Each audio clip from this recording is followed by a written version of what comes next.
కేంద్ర ఎన్నికల సంఘం తాజాగా 5 రాష్ట్రాల్లో ఎన్నికలు నిర్వహించేందుకు నోటిఫికేషన్ విడుదల చేసింది. మరి ఆయా రాష్ట్రాల్లో బీజేపీ కాంగ్రెస్ల మధ్య ఎలాంటి పోటీ ఉంది? ఈ ఎన్నికలు మోడీకి పరీక్ష లేక రాహుల్ గాంధీకి పరీక్ష?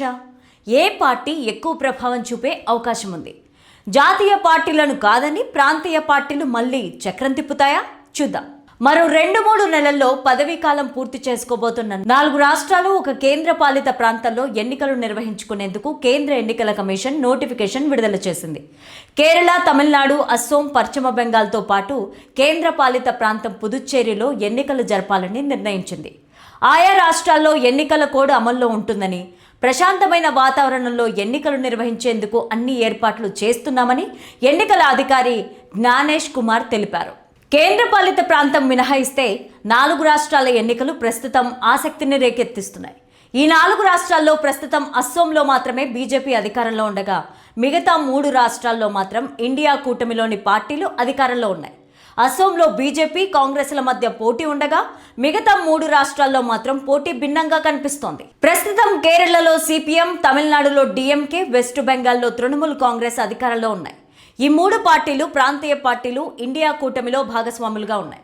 దీంతో అస్సాం రాష్ట్రాన్ని మినహాయిస్తే మిగతా 3 రాష్ట్రాల్లో ఇండియా కూటమి పార్టీల మధ్య పోటీ కనిపిస్తోంది. కేరళలో సిపిఎం, కాంగ్రెస్ల మధ్య మొదటి నుంచి కూడా పోటీ కనిపిస్తోంది.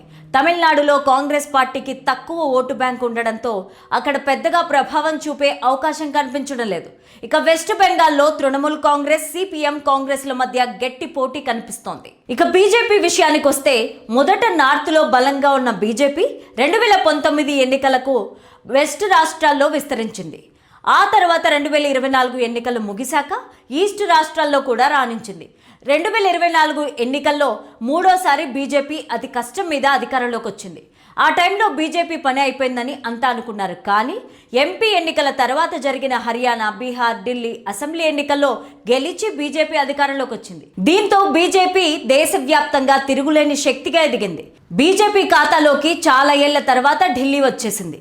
దక్షిణాది రాష్ట్రాల్లో తెలంగాణ మినహాయిస్తే మిగతా రాష్ట్రాల్లో మొదటి నుంచి కూడా బీజేపీకి అంత మైలేజ్ లేదు. దీంతో ఎలాగైనా ఇప్పుడు జరగబోయే ఎన్నికల్లో రాణించాలని ప్లాన్ వేస్తోంది. అస్సాం రాష్ట్రంలో ఎలాగో మళ్ళీ బీజేపీలోనూ అధికారంలోకి వస్తుందని రాజకీయ విశ్లేషకులు చెప్తున్నారు. మిగతా 3 రాష్ట్రాల్లో ఏ ఒక్క రాష్ట్రంలో అయినా బీజేపీ అధికారంలోకి వస్తే ఇక ఆ పార్టీని అడ్డుకోవడం కష్టమని చెప్తున్నారు. అందులో భాగంగానే తమిళనాడులో హీరో విజయ్ స్థాపించిన టీవీకే పార్టీతో పొత్తు పెట్టుకునేందుకు బీజేపీ ప్రయత్నాలు చేస్తుందని టాక్ వినిపిస్తోంది. AP deputy CM Pawan Kalyan దీనికి మధ్యవర్తిత్వం వహిస్తున్నారని సోషల్ మీడియాలో చర్చ నడుస్తోంది.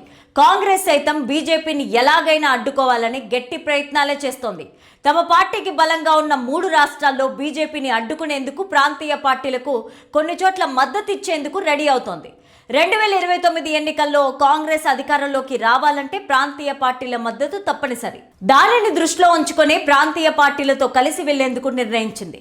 మరి ఏప్రిల్ నెలలో జరగబోయే ఎన్నికల్లో బీజేపీ, కాంగ్రెస్లు ఎంత మేరకు రాణిస్తాయో చూడాలి మరి.